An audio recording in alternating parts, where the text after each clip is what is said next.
আজ বাসায় বানালাম হেলদি আর মজাদার হট স্যান্ডউইচ।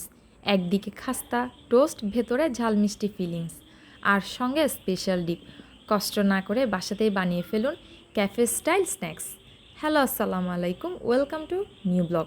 হঠাৎ আজ কিছু একটা খেতে ইচ্ছে করছিল, তখন চিন্তা করলাম কি করা যায়, তাই হট স্যান্ডউইচটা তৈরি করে ফেললাম। শুরুতেই ম্যাশ করা আলু, পেঁয়াজ, কাঁচামরিচ, লবণ আর চাট মশলা ভালোভাবে মিশিয়ে নিলাম। সাথে দিয়ে দিলাম মুরগির কিমা। এখন পাউরুটির এক পাশে মিশ্রণটি ছড়িয়ে দিয়ে উপরে আরেকটি পাউরুটি দিয়ে চেপে দিলাম। আমি এখানে আপনাদেরকে দেখিয়ে দিচ্ছি আমার পাউরুটির কিমাটা ঠিক কেমন হয়েছে। আমার পাউরুটিগুলো কিন্তু এখন রেডি হয়ে গিয়েছে।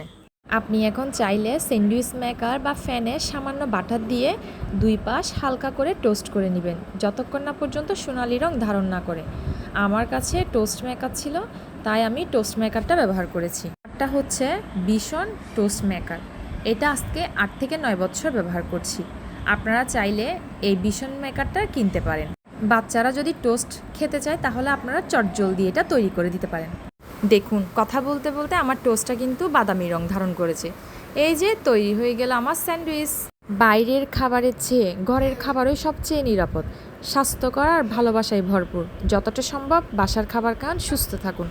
ভিডিওটি ভালো লাগলে অবশ্যই কমেন্ট বক্সে জানাবেন আমার টোস্ট স্যান্ডউইচটি কেমন হয়েছে। আল্লাহ হাফেজ।